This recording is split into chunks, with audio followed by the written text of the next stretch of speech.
All right. All right, how you doing? I am fantastic, and you're looking good. Thank you. I like that shirt. All right. Hello, everyone. Welcome to The Harvest, episode 20, where we discuss everything cinema and story. And as we grow, you grow. As we learn, you learn. My name is Xavier Garcia. And I'm Jonathan Garcia. So, let's see here. Now, for the last couple of weeks, we've been talking about our writing process for screenplays and highlighting how we create story. So this week, we wanted to discuss the genre of storytelling that built our company when we first began filmmaking professionally many, many moons ago. Mm-hmm. But we haven't really addressed this topic yet. Not on The Harvest, anyway, and that topic is documentaries. Oftentimes, people hear the word documentary, and I don't know, they associate it with something that perhaps maybe it's boring because people are so used to wanting action, drama, overload, comedy, entertainment. However, you can absolutely incorporate all of those aspects of storytelling into documentary filmmaking. In fact, you probably should. Docs, like narrative filmmaking, come with its own unique creative process. One of the reasons that we wanted to discuss this topic is because we are actually working on a documentary as we speak. Now, if you saw last week's episode on YouTube, because we do air on YouTube as well as Spotify and Apple Podcasts, for those of you that were watching, you may have noticed that we weren't in our typical location. We were also not on our A game. No, but a little tired. We're back. We are back. Now, we drove out to Pennsylvania to film some content all over the state for a documentary that we were hired to produce and to edit. Now, this is our fourth feature documentary work, and similar to our storytelling process for narrative filmmaking, we have a very certain method in creating this genre of film. And we do so in order to ensure that it's entertaining, that's insightful, that it's powerful, visually and as far as content as well. Mm-hmm. Because, that is ultimately what produces beautiful documentaries. It is a creative story approach to preserving history and culture. That beep made me feel like I had leveled up. You did. You are about to turn into a Super Saiyan. That's right. All right, so let's do this. Are you ready? I'm ready. Are you ready? I'm ready. I hope so. Well, we'll see. Help us, Lord. Okay, so first and foremost, like last week, we brought up 3 questions that we ask ourselves before we begin a story. Yeah. Remember those 3 questions? They're very important. Yeah. It was, should this be said? Yeah. Should it be said by me? Mm-hmm. And should it be said now? Now, this essentially is my guideline for posting on social media. That's kind of how I guide whether or not I should even post. Right. I think if we, and I mean the collective we, society in general, were more diligent in questioning ourselves before sharing our what I call mental diarrhea out to the world, we'd be doing our audiences a huge favor. Mm-hmm. These questions are parameters that I believe are fair. I believe they're equitable when it comes to self-policing our public emotions on any given topic. Now, in a world of, fake news, I think there's a legitimately growing concern over the content we consume that's passed off as, as news or simply as truth, and I think asking these 3 questions helps us disseminate between what is a personal truth versus a personal emotion that is devoid of evidence, whether that evidence is anecdotal or scientific. And that's what we should be doing when storytelling, right? I mean, we should ask ourselves why. Why does this need to be said? Why does it need to be said by me, and why does it need to be said now? Yeah. And this couldn't be more truer in documentary filmmaking, right? Absolutely. I think that the great thing about documentary is that, it can incorporate all those aspects. It could incorporate the passion, the emotion, but it must incorporate the truth, the facts. And so, there are different types of documentaries out there that many have been quite successful. But then you'll see the ones that have failed. And I think that it's important to kind of understand the world of documentary, especially in the times that we're in now. Yeah. Where there's so much information coming in, and people are just taking it in, whether it's true or false, as you're saying.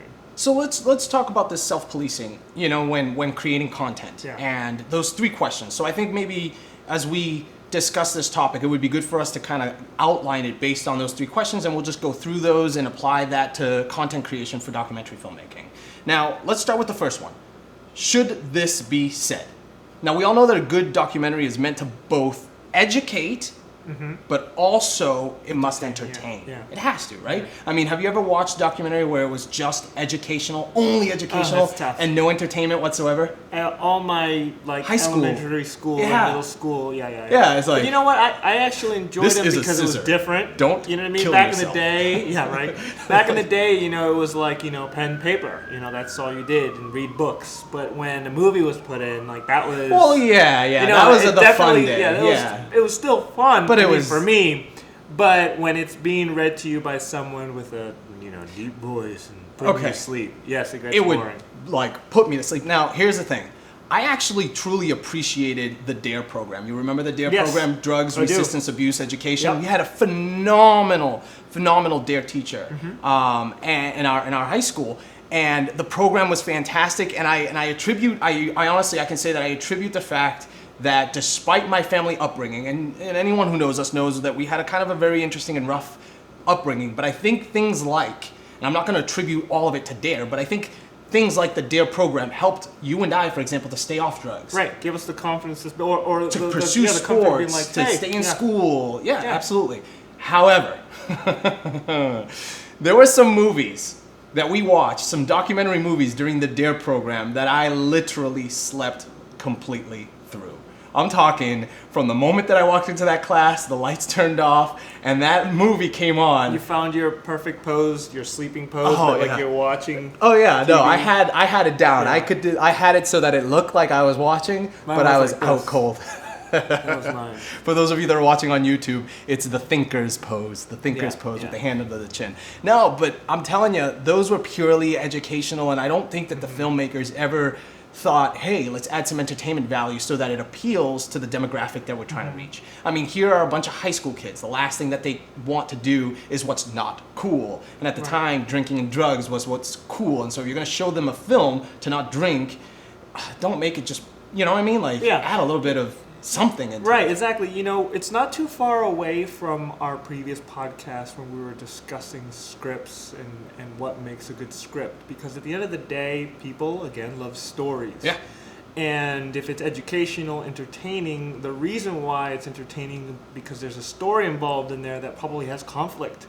You know, with all the topics we talked about in the past. All of the storytelling tools. Exactly. And at the end of the day, we live in a society where there's constant conflict. And when you're bringing up information that people haven't noticed or a new angle, it becomes, an interesting conflict. Yeah. And I think that's really a good source of, of information for you to go into a good documentary. It gives the entertainment value behind the educational purpose. Yeah. You don't always need some sort of violent activity. No, right. Some sort of we don't have to have explosions. Like exactly. I don't need the kid to see some, like Mr. T and be like, hey, I pity the fool who do drugs, and then boom, explosions. Like you don't need that. Right. But what you do need is some sort of I don't know. I think you said it best. Maybe some conflict. Throw in there. Throw a reversal in there or something. Yeah.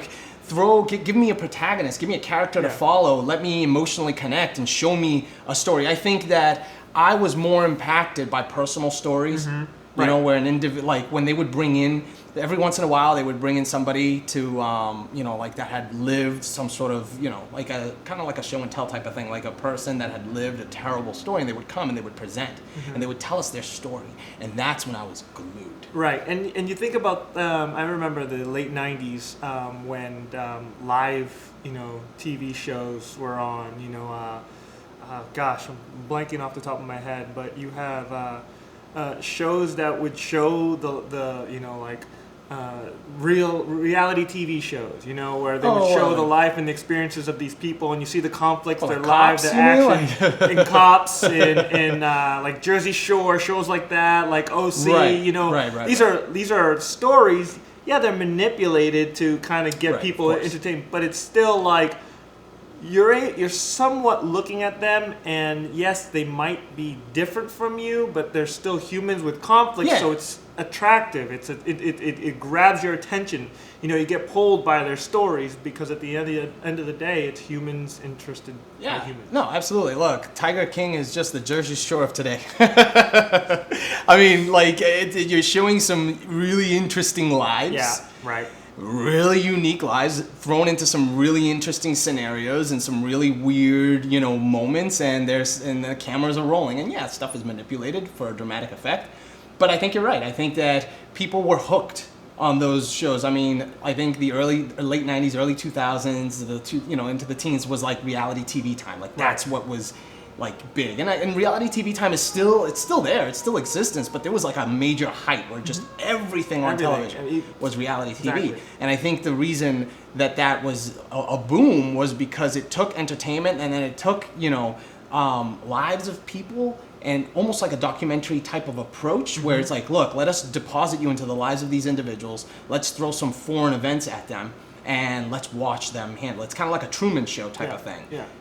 Absolutely. And again, like we mentioned, these are people that were handpicked and selected because of their personalities, because of their background, because of their beliefs, and they would be able to show the world a interesting, entertaining story. Absolutely. Obviously, you can't just randomly pluck people without kind of knowing and doing your research and in your information and your facts behind them to understand this is what this person, if they're squeezed, what's going to come out of them. They already knew these things. Whereas in a documentary, you got to be ready, right? Oh, Things come out of nowhere. Absolutely. Which we'll get into. Yeah. I like it. Okay, so let's go back. Should this be said? Now, there's a couple of questions that we ask ourselves, and I think every filmmaker, when considering making a documentary film, should ask themselves about the story that they are about to tell, and almost like a self-evaluation. And I'll go through the list of my questions. Number one, is this something that will help people better understand a subject matter, whether it's historical or contemporary? So ask yourself, is it going to help? Is there a some sort of educational value that will bring some sort of enlightenment about an event or a subject? Number two, is this something that will help people better understand the world around them?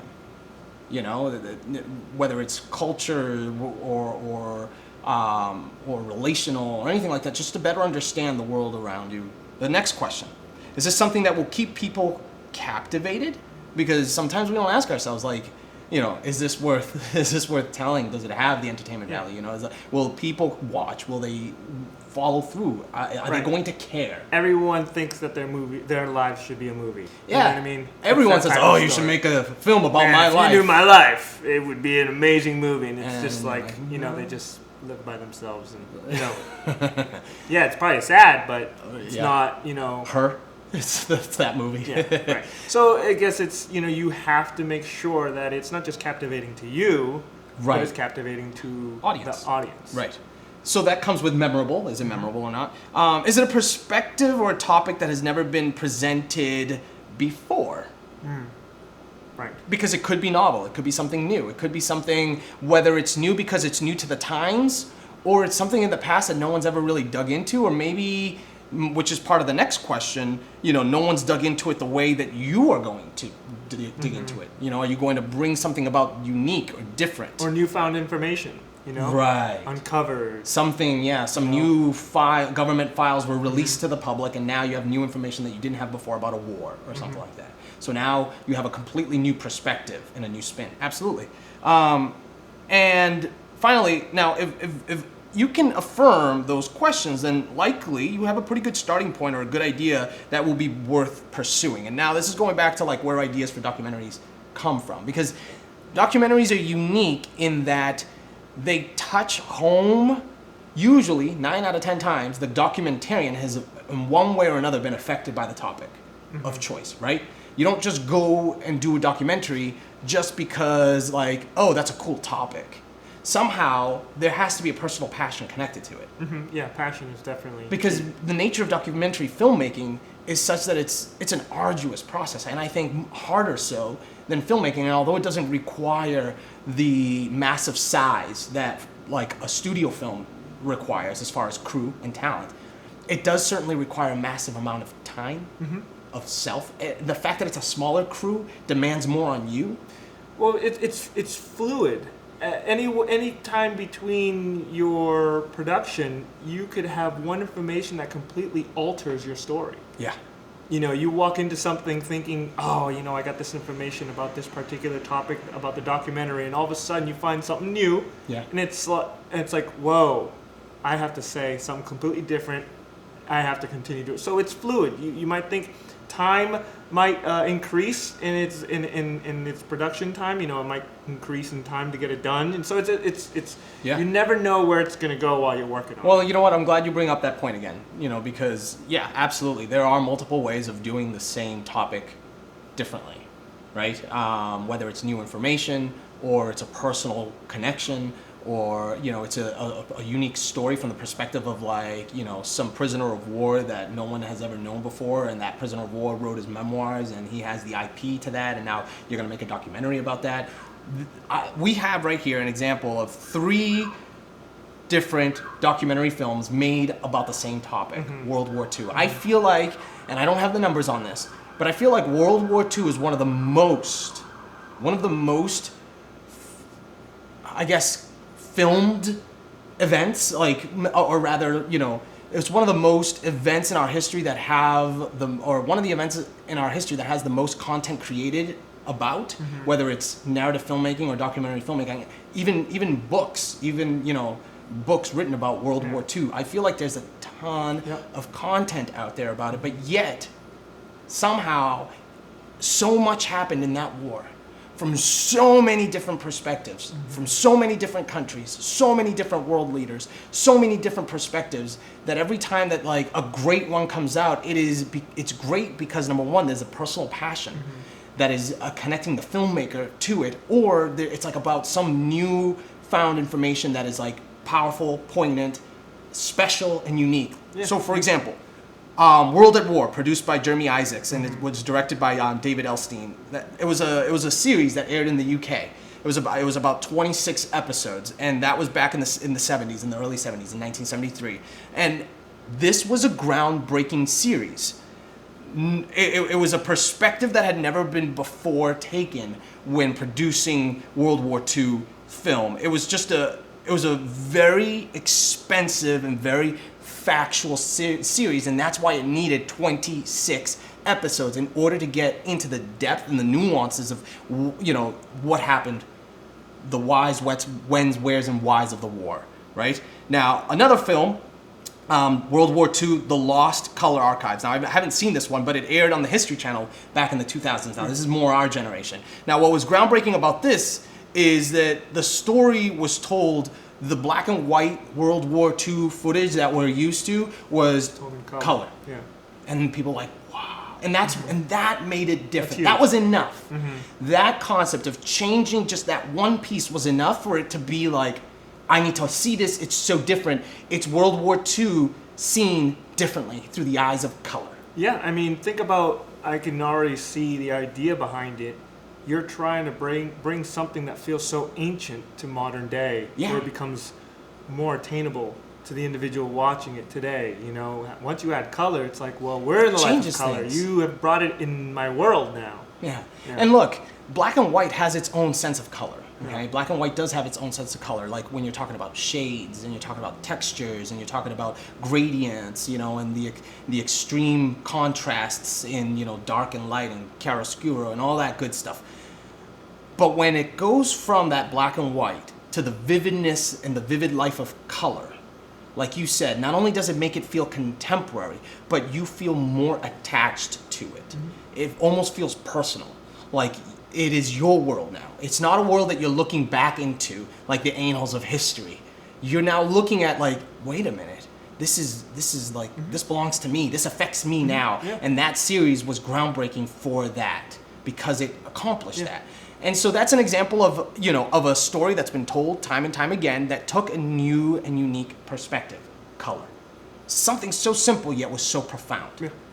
And another one is Behind Closed Doors, directed by Lawrence Reese and Andrew Williams. And this perspective took people behind closed doors, and it just kind of it divulged some of the unseen and unknown truths about relationships between Roosevelt and Churchill and Stalin. And so it's no longer just about like this battle and that battle and, you know, this person bombed that person and these wars were fought over here and the reason why this general got ticked off was because of this other general. It wasn't that. It was now like relational. It was now emotional. It was now personal. And I think that that's why this specific documentary stands out above, you know, again, all of its predecessors of World War II over and over and over again. And now it's talking about the human condition, right? Political ties, you know, behind the scenes and what really drove the direction of the war and stuff that people didn't really know up until this documentary came about. And I think another one that I personally, you know, really enjoy, and this is one that, you know, we've been recently like really digging into, is the Fargo War, you know, by Earl Morris, about the life of the Secretary of Defense, Robert McNamara, during the Cuban Missile Crisis, you know, and Vietnam. And he talks a little bit about World War II also, and the decisions that led Truman to the dropping of the atomic bomb after having firebombed, you know, Japan. And that, again, I think, taking it now from the perspective of just Robert McNamara himself, such a, like, he's a very charismatic but very tough personality, you know, and he doesn't really apologize. He's just telling you the facts, but like you sense a sense of like regret about certain things. Right, yeah. I mean that won an Oscar, you know. I mean that was an amazing documentary, and I think also the style, the music, you know, Philip Glass, and how it just created a constant like, you know, feeling to it. Here are 4 films, essentially about the same subject matter, each groundbreaking and award-winning in its own right. Why? Because of what we just talked about. Yeah. Passion, knowledge, perspective, new information, all that. Yeah, and it's really cool when you look through all of them. One of the things about narrative storytelling is sometimes you follow the trajectory of this individual who changes through time. Whereas in a documentary, you're jumping through time easily. Yeah. You know, you can just throw in a moment in the future, and then that future you say, well, it's because of the past, and you go to the past, and you can jump around in this world to tell your story. You don't have to go anywhere. It doesn't have to adhere a very strict narrative structure. Yeah, absolutely. And it's great because you're being still given the story and in a different light. Yeah.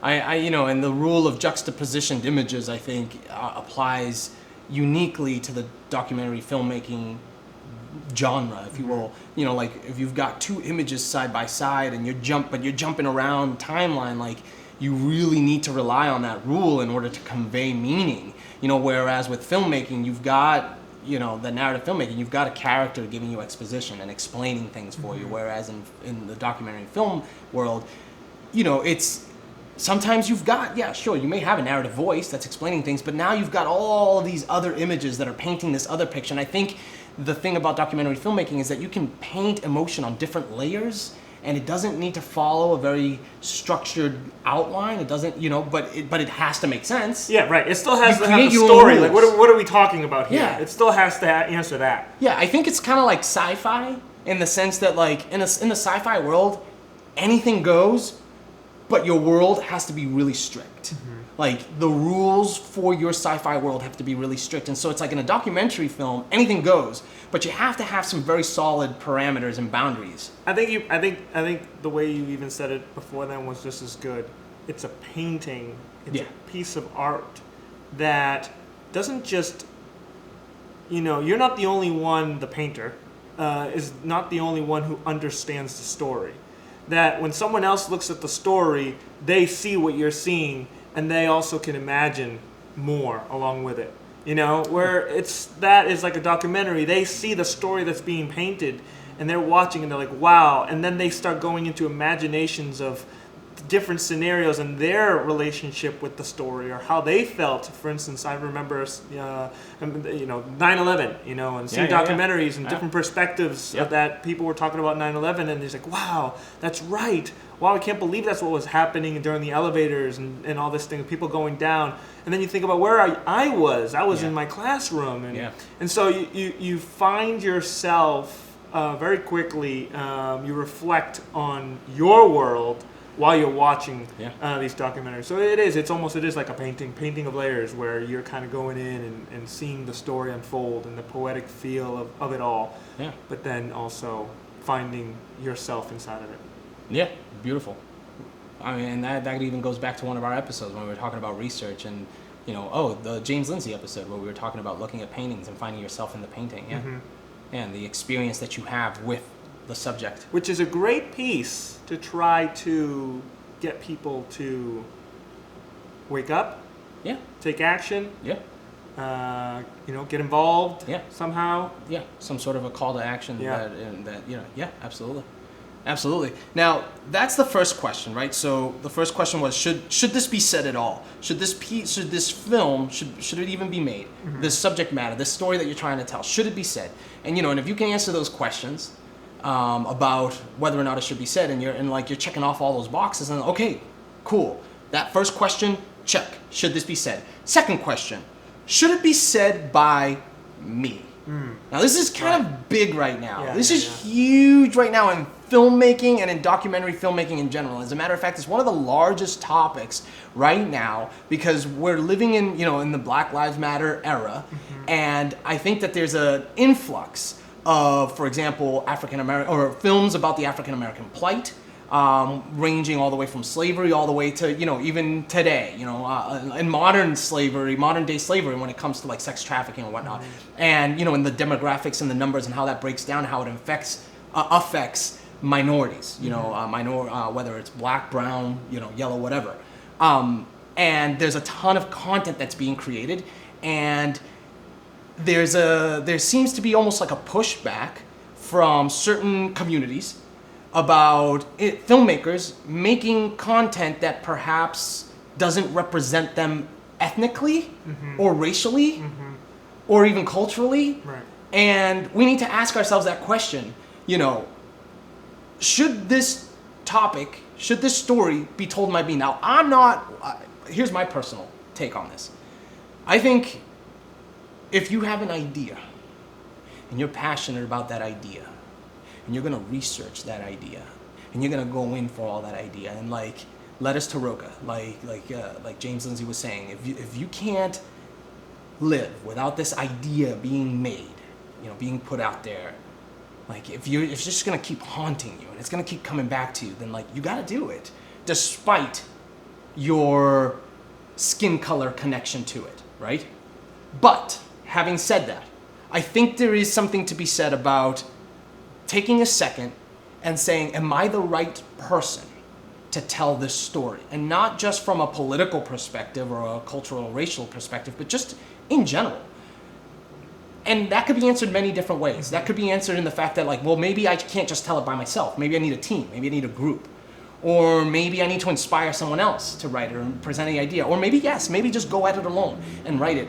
But this is the topic that I want to talk about for a little bit right here. Yeah. The should it be said by me? Because today, credibility, it matters. Credibility matters. Do you want to? I think that you're right, a huge topic. At the end of the day, if you are American, they'll throw the free speech. I could say what I want. But at what point is it right for you as an individual to tell a story that is reflective of whether your point of view or and so to answer that, I think credibility is number one. I think information for me is huge. Right. I think information facts, is one. Yep, facts. If you have facts, anyone that ever goes back to go look for it will know, okay, this guy knows what he's talking about. Yeah. And that's huge because if you're going in with truth, it's not about you. Right. It's about the information. Right.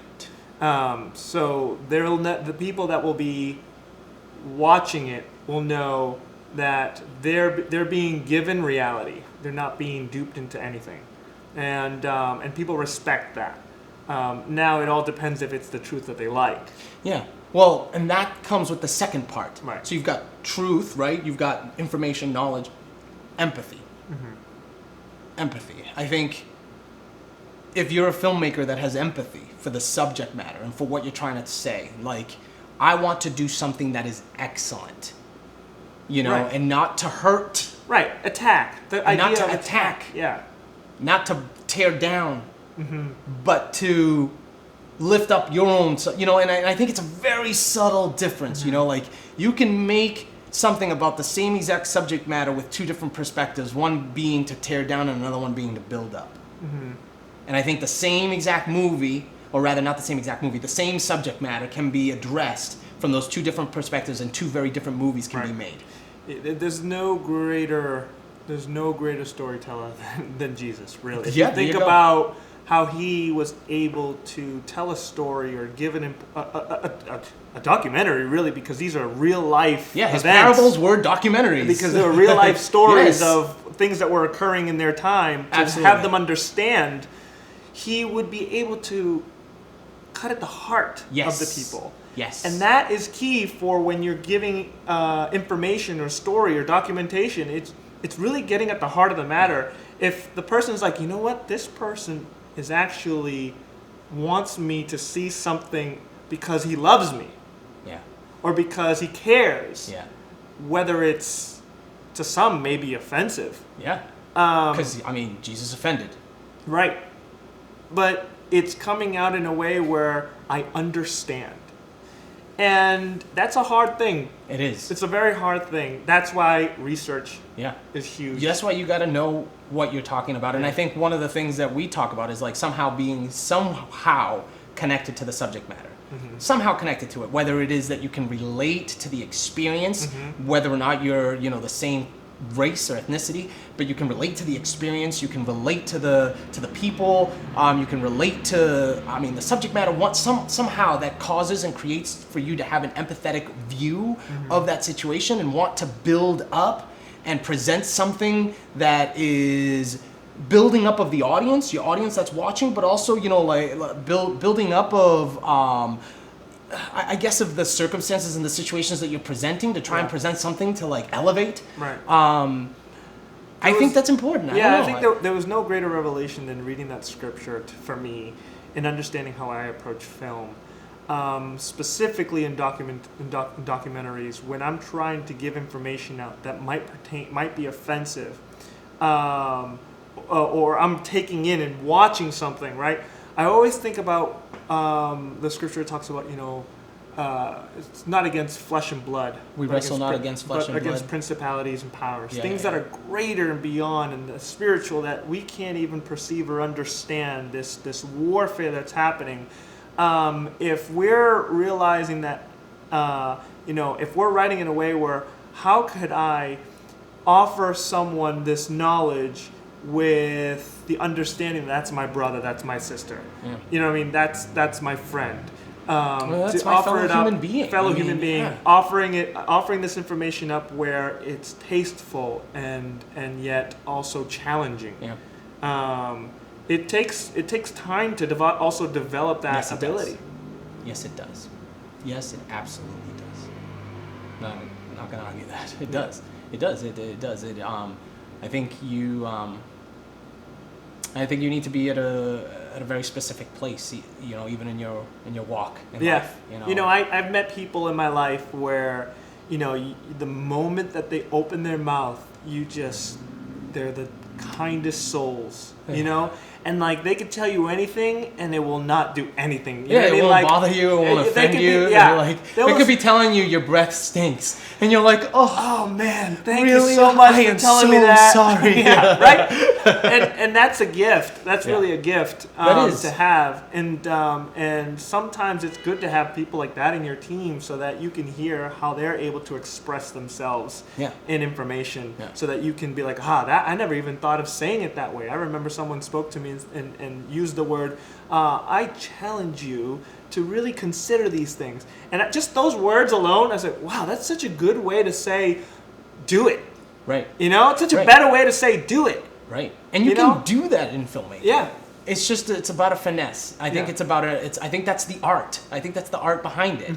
And I think, some of the greatest filmmakers, whether it's narrative filmmaking or documentary filmmaking, possess that ability where they can even make you empathize with the villain, because they just have a way about presenting them to you in a way where you're just like, but they're human, and it's weird, and it could be the worst person, and I'm thinking of, Quentin Tarantino in Inglourious Bastards, right? The main antagonist, the bad guy, the that was hunting all of the Jews, and you're like, he's evil, pure evil, but it's the filmmaker, the dialogue, the charisma behind the character. You're just like, man, he's terrible, but I kind of am attached to following him along. I want to follow him along. And I think a good filmmaker, even in filmmaking and documentary filmmaking, can have a sensitivity and a creativity and a factual presentation where it roots everything in reality and presents the human condition. Because you can create characters, or you can find individuals, and if they're just like caricatures and just they're not real, no one's going to attach to them. If they have a theory that kind of makes sense, although it's probably as twisted and messed up as it may be, but it makes sense. Right. You can go along with the individual to see where it goes. And I think that when you're filming or interviewing people, or when you're getting information, it's important to make sure that you get real information. I mean, these are people giving you information. It's not just getting on in front of the camera just to be in front of the camera with their 5-10 minutes of fame. That it's information that's coming out that is real, that is clear, and you'll be able to capture your audience. Now, I'm going to ask you a question. If you don't have passion for the documentary that you're making, can you make a good documentary without passion? You need passion. Passion is it's what will make a documentary for sure. I believe. It's what separates the good from the great. Yeah. I think the word success lives within passion. Other than that, it's just a job. Right. Something that you're doing because you got hired to do, and I think the audience can tell. Yeah, absolutely. I really do. Absolutely. I think that the audience is so intelligent, and we underestimate the mass viewing experience. And especially in narrative filmmaking, when you're sitting in a theater, and you've got the collective experience where everybody gasps at the same time. Why does that happen? I think there's an intelligence in that amoeba of emotion, of human experience, perspective, and I think that there is an intelligence to the audience, and I think that the moment that a story goes beyond the one-to-one and the individual, and it enters into a sphere or a realm or a place where multiple people are receiving it, that experience, that collective experience, that dialogue, whether it's spoken or not, has an intelligence, and it can tell whether or not the speaker is passionate about what they're speaking or not. Right.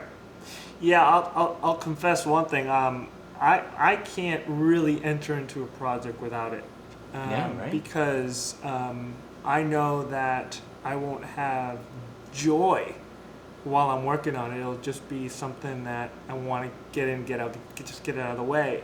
And even in the documentary that we're working in right now, I needed to make sure I had passion, and not just someone convincing me that this needs to be done is enough. I needed to go in and find things on my own to be, does this need to be said? Right. Does it need to be said by me? Right. And these are, again, the important questions I need to ask myself. Absolutely. Am I going to be, why do I need to be involved in this? What do I have to offer? Because everyone today has a camera. Everyone today is an editor. Exactly. Who am I to be the one to be chosen? And I think that you find people, you meet people, and whether it's a spiritual thing, I really feel connected. Yeah. That God wants me to do this. Right. Those are the beginning aspects of me starting to take the turn to say yes. Right. And but then even with that, there's a process. Right. Because then you start to, you're praying about it and you're meditating on it and you're thinking about it and you're dialoguing about it and your heart is being converted and turned and changed. And next thing you know, you're like the biggest fan of that topic, right? Yeah. Sometimes a lot of people don't do it until it hits home. Right. And then they're like, I'm all in. And Right. it's a different type of passion. It could be a revenge frustration, passion, an anger, right. Righteous indignation. Yeah. So it's something, I guess the question is what type of passion? Right. Well, glad you bring that up. Now, Michael Moore, whether you agree with his politics or not, whether you agree with his antics and perspectives and his dialogue and what he talks about, his rhetoric, whether you agree with him or not, one thing that you can't deny is the fact that he's a passionate filmmaker. Yeah, absolutely. He's definitely a passion. And because of his passion about the subject matters that he takes on, he's award-winning. Mm-hmm. Now, let's stand back. Let's stand aside from the fact that, let's take politics out of it, and let's take the politics out of the awards, because sometimes we say, oh yeah, he's award-winning because of the politics that he preaches. He's preaching to the choir and blah blah blah. Let's take that out of it, because if you were ever to watch one of his films, you're gonna see that it's like his heart and his soul, like his life, is poured into it. Yeah. Like he's willing to die for that Front project. lines, yeah. He really is, and I think his one of his best, if not best, film was his directing debut, Roger and Me, and I think that one was so it's what made him who he is. It's what made him famous back in the late '80s, '89, I believe, and it was a topic that hit home. It was hometown. It was his dad's job. It was him. It was his life, and he was like in righteous indignation, and he needed to talk about what was going on in Flint, Michigan, what was going on with the car deal, the car situation, and like the behind the scenes thing, and getting in there and getting with the camera, and he even becomes an actor in his own, because he's so in it. You can't remove him from it. He has, and I think if you're gonna look at documentary filmmaking and you want to talk about passion, I think that's a great filmmaker to study, because and you put your own passion into your own subject matters and your own beliefs and ideologies, but definitely see how passion makes quality film. Yeah, I think righteous indignation is really a good essence of you going in to write this documentary until truth punches you in the face. Yeah. Because if truth comes out and you're pursuing this righteous indignation, you'll be really humiliated by the fact that your information wasn't full, it wasn't clear, or it wasn't all of it. Sometimes, you see it in stories and in news today, they're so fast and quick to be like, see, I told you, and then there's a third camera angle that they didn't see that was like, ooh, and we should have got all of it. We should have gotten all that information before. And so, exactly, and so that's again, one thing. Emotional diarrhea. Exactly, and so one of the things, if you're pursuing something to be, that morally sound, you better have. Yeah, if you're gonna get on a soapbox, have all the information. Yeah, because the last thing you want to do is really be knocked off that horse and really fall and realize that your righteousness was not all that righteous. Ooh, I see what you did there. Yeah, you see that? Metaphor. Knocked off that horse. Saw the Paul. Yeah. I like it. So, it's one of those things that, we do as humans. We really get on and we start writing. I need to stop. We go off, and because we're so caught up in it, but we need to know all the information. Love it. Absolutely must. Absolutely, you must. And be... So, okay, cool. So we've got those two questions. Let's go to the third one. So, should this be said? Should this be said by me? And the final question is, should it be said now? Now, this one's a little bit more tricky. Okay? Should this be said? Should it be said by me? And should it be said now? And I think this one requires a little bit of sensitivity even, and I think empathy is more important than ever in this one. But sensitivity to the timing, to the audience. I think audience is huge in this one because it depends highly on the audience that you're speaking to. If the story is one that the current society or the culture can't connect to, they just can't, then you need to ask yourself, for example, is it worth telling? Right? Is it worth telling? I don't know. I think this is where passion is important. Does your passion outweigh the demand or the desire? Are you so passionate about this that you're going to get people to turn their heads and you're basically going to create demand? I think if your passion is that high, then you can create an audience. You can create a demand for your subject matter. But if your passion does not outweigh the demand, if there's no demand for it, then I don't know. You probably shouldn't make that. I think the only time that you should make that documentary, it's when it's your wedding video and you're at home watching it with your wife. And even with that, I mean, look, even with that, your passion for that video that you're making, that passion needs to be so great in order for you to like get a viewing audience that's bigger than just you, your wife, and your parents, and the bride's parents. But that's one thing that like you were passionate about. It was that one time where you shared with your wife, and the demand is just you two. And that's the only time really that I see it's one of those things where where it relates to home. But here's where a wedding video can become a film that many people watch. This is now talking about passion outweighing demand. Sure. If you go in to this wedding documentary and you're documenting like the nuances of their relationship, like who they were before they were together, who they were during, you get into then like their lives and their families, and you start to talk about, like that uncle that nobody likes, the weird one. And, and you're getting into some of these stories, and then, all of a sudden there's conflict, and there's drama, and, the bridesmaid has drama because she dated one of the groomsmen, and you're getting into it like that.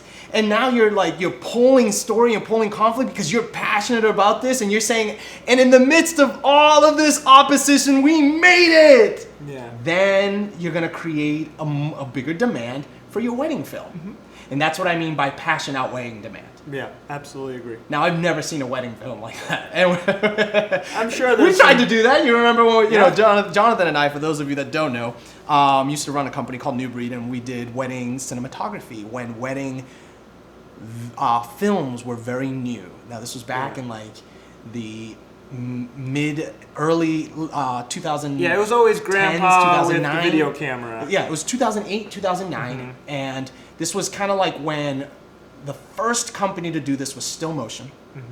Still Motion was the first company to go from a camera on a tripod to bringing a steady cam, bringing cranes, getting, there weren't drones at the time, so you weren't getting drones, but you were doing, like steady cam footage and all that, stuff, and you were, and it was no longer just a documentation of a minute by minute of what was happening, but you were getting in and getting storylines, and you were getting a kiss with a swooping shot, and we were doing this back in like 2007, 2008, and this was pioneer stuff, and we thought that we were gonna bring to the wedding industry like that drama, that film narrative conflict that it desperately needed.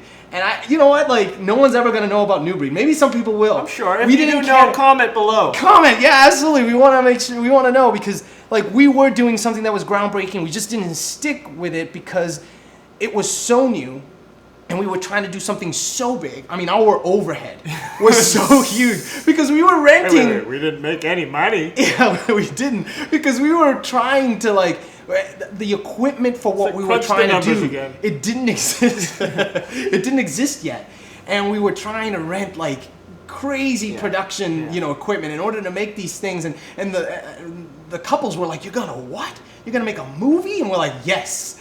And you know what? We were trying. And our packaging, passion. Yeah, it was awesome. It was awesome.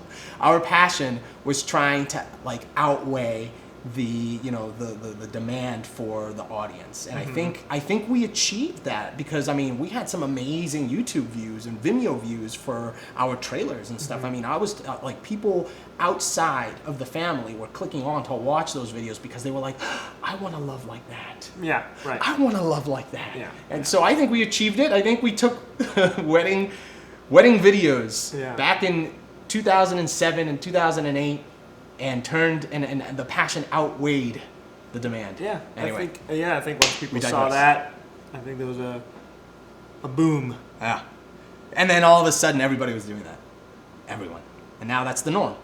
That is it. That's the, like, you don't Can't get go in a wedding without cinematography. Yeah, without a guy, you know, doing his camera moves all over the place, getting in front of the kiss, and you know, now that's acceptable, because remember, there was a time where that was not acceptable. No, do it again. We had the audacity to tell the bride and the groom to kiss again, because we were passionate about the angles, and they were excited to do it. Yeah. That's wild. Yeah, absolutely. Like, you may now kiss the bride. They kiss the bride. Well, whoa, can you guys do that again? And everyone clap again. Ready? 1, 2, 3, clap. That was audacity. That was well, that's documentation too. That was passion. That was passion. Anyway, all right. So, where were we? I got lost. So, okay, so you know, we must consider our audience. That's really important. Are we making this documentary film for a specific group, a very specific demographic? Is it a general public?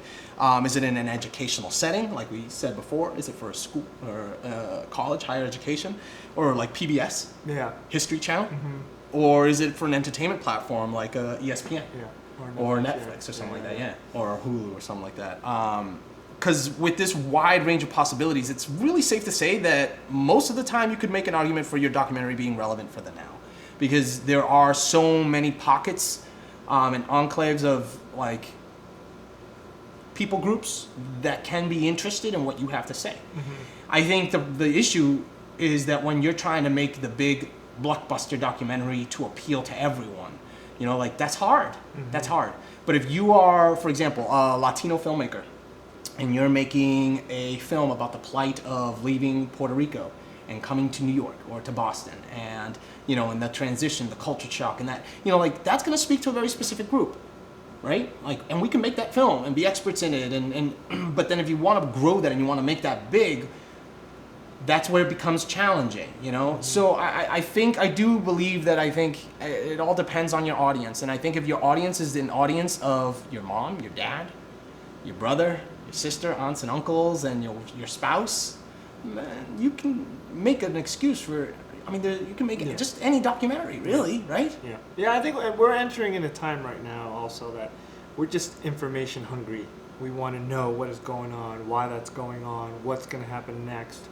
These are all questions we're really asking right now in this time, especially because of COVID and because of, you know, the climate we're in and the racial tensions and all these things. I think that we want more information, and we want honest information. Yeah. And we want truthful information that will help us kind of reflect and also help others understand. Well, hands down, look, documentary filmmaking right now is at the height of its popularity. It's more popular today than it ever has been in the history of filmmaking. Specifically right now during COVID, you know, during quarantine. And I think what has happened is that COVID has opened the doors to a previously skeptical audience that's found joy in binging on hours of Tiger King, The Last Dance, you know, Making a Murderer, or Filthy Rich. These documentaries are becoming, like you just said, the source of new news. And in an increasingly distrusting public, you know, because of fake news, and you can no longer trust the mass media. You can no longer trust the news outlets that we grew up watching, whether it's the Foxes or the CNNs of the world, you know. You can no longer, people just are losing trust, and they're turning to documentaries. And I'm seeing that. And I'm seeing people turning to documentaries, and their facts are coming from, oh, did you see the last episode in Filthy Rich? I have all of this behind the scenes understanding now of what's going on in Hollywood, or what's going on in politics, or, you know, and now people are awakening because they're turning to these passionate news sources, these documentary films. And I think that there's going to be a change in trend, and I think there's going to be an even greater demand for documentary filmmaking, while it's still in this very pure state. Yeah. Because it's only a matter of time before the masses and the audience catches on, and now documentary filmmaking will become the propaganda of the future. Yeah. Because I mean, it's happened. It's been used that way before. It just, I think it fell away, and now as people are turning to user-created content and user-created documentation, documentary filmmaking is going to increase, but then you're going to have the users with nefarious intent that are going to be creating their own documentaries, and and here we are all over again on another new breed. Yeah, you see what I did there? Fake news. Except New Breed wasn't fake news. It was awesome.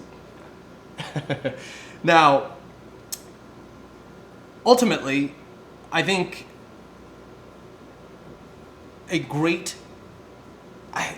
here's what's happening. Technology is growing so fast, and I think you said this earlier, that anyone can just pick up an iPhone 11 and make a phenomenal piece of cinema. We've seen it. Who did it? Robert Rodriguez did the iPhone 11 commercial. I think it was him. Yeah. With the snowball fight. I think that was him. That looked like a piece of a movie. You know what I mean? You can do that. And I think that because technology has become so simple, anyone can just put together a documentary. And I think people are now turning them around. Documentarian the moment you pick up your phone and start recording. And I think that because no longer are the days of in order to create a documentary, for example, about the Cambodian Elvis, you needed to live in Cambodia for a year. You need to, move your entire family to Cambodia. You need to sacrifice a whole bunch. You need to learn a new language, a new culture. You need to learn, all sorts of things that, inconvenience yourself greatly in order to make a great documentary. That's what it used to be. But because it's not that anymore, and now the technology, the access to information is so quick and so easy, you're gonna see documentary filmmaking taking that route for the nefarious, for the worse. And that's unfortunate. And that's unfortunate. And I hope, I have enough faith in our audience to be able to discern the difference between a documentary that is like the life work of an individual, where you can tell someone genuinely inconvenienced themselves to get this information. They put themselves, whether it's in harm's way or at risk or at a great disadvantage, or they pursued it with such passion, with such determination that they almost forgot about themselves, their own livelihood and their own lives, and you know what I mean?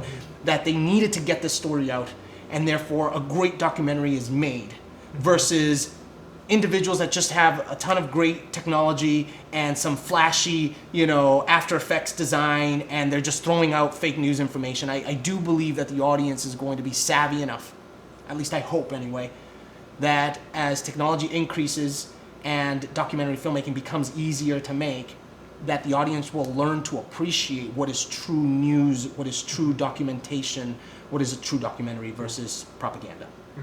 I agree, 100%. Okay, so I think this is going to be a two-part series. Surely. I think we need to break this down into a two-part series, because the second section is the how. This was section 1 about the what, and now we're going to go into the how and talk about the how of making documentary filmmaking. But I think we should save this for next week's episode.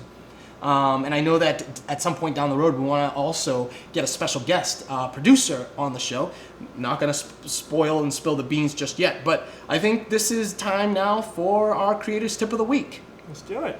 What do you got? Oh, me first. So I think one of the things that I realized when you're filming anything, but when I was in a documentary, you got to know what things to bring.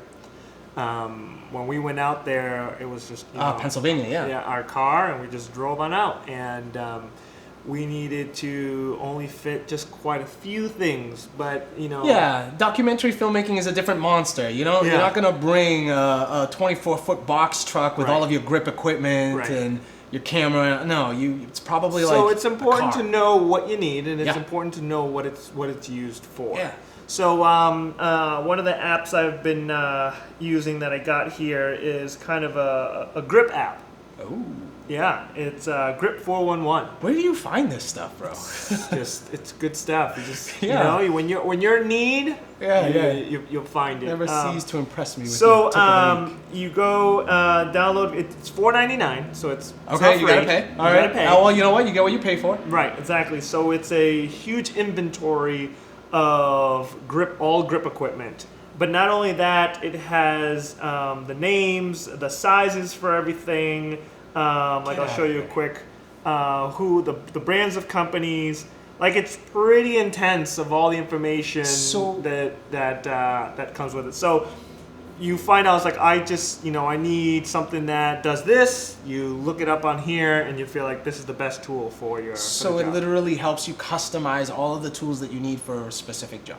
Yeah. You got to do the research to find yeah. out what it is that, if you're thinking crane, well, what crane size-wise would fit in this room? And you can search here, and there's different types of crane, their sizes, their weight, like dimension, the basket capacity, how much it holds, things like that. Oh, okay. So it's more of like an information on specific equipment. Yeah. So it kind of breaks down, so it's like, well, this is the type of shot that I need. I need X, Y, and Z, and then it gives you a list of X, Y, and Z. What will hold these type of lights? Got it. Pretty cool. How high can these lights go? Okay. What equipment can go this high for a moon box and so on? Well, you just gave me an idea for a business. Now, if you're an app developer, this is the second business we'd offer people. Yeah, if you guys, you could be millionaires just watching us.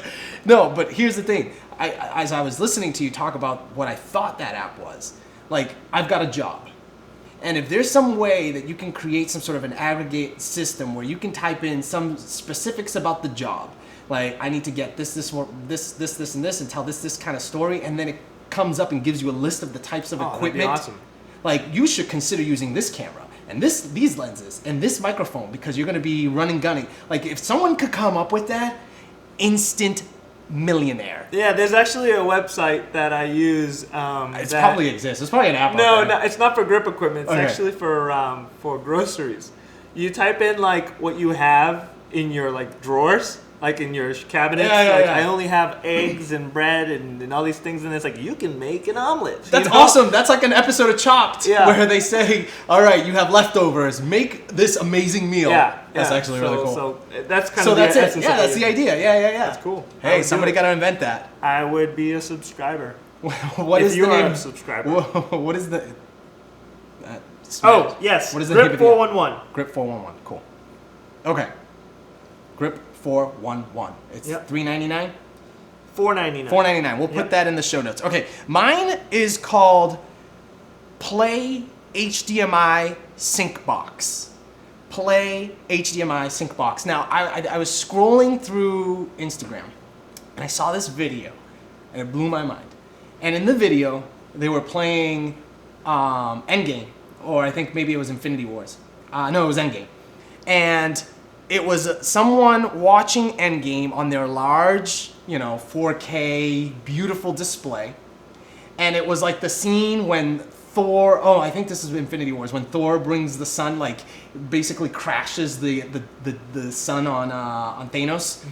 And what it was, as I'm watching it, I'm seeing the lights in the film, the yellow of the sun that's in the right-hand corner, displayed as yellow, splayed up on the wall. Behind the TV. And as the sun comes and it hits, the lights behind the TV change and follow the trajectory of the sun, and the bottom left corner is now like brown and the earth exploding, and the entire background behind the TV is changing, synced with the colors on the TV, and I'm in an immersive like film experience, and all of the colors are splashing around me with the colors that are playing on the TV synced with the movie. That's cool. Now there's a bunch of different apps, or not apps, but like it's like LED lights that you put to the back of your TV, and the LED lights are synced through a box that's connected to your TV, and it reads the color display and everything. And I don't know the science behind it. I just know that I was like, because it was literally a dark room with lights going everywhere.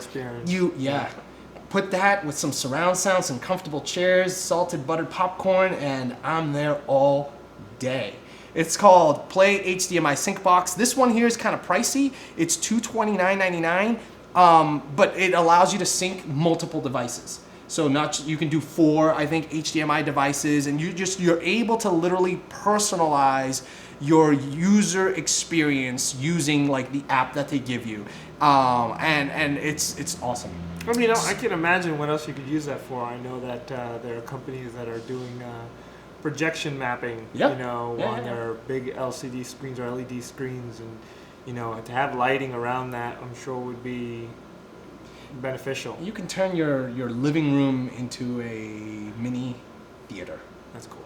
It's really cool. I'm gonna try and link in the bottom of the YouTube page a video so that you guys can see what I'm talking about. Because for those of you that are film fans and love an immersive experience, it's like the closest you can get to like an IMAX experience at home, because it expands the color on your TV, you know, and like it uses the whole wall behind it, especially if you have a mounted TV. It's pretty cool.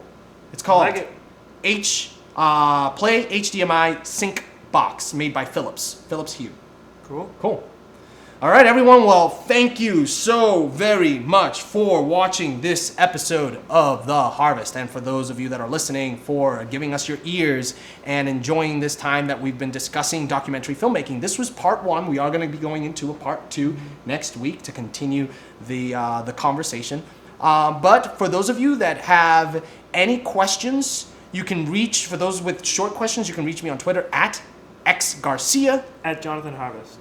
And if you have longer questions, you can write to us directly at info@mountharvest.com. And if you've seen any of the New Breed stuff, please write to us at info@mountharvest.com. We'd love to hear from you and just kind of go down memory lane, love lane, lover's lane. Yeah. Special thanks to our producer, Chelsea Cowie, who's in the house tonight. Thank you all for watching, and can't wait to do this again with you next week. Yeah, and don't forget to punch that like button. Subscribe and share our video, please. Punch it! Yeah, we'll see what it is next week. Thank you, guys. All right, bye. Join us at thepatreon.com/The Harvest Podcast for some BTS footage of our cinema production life.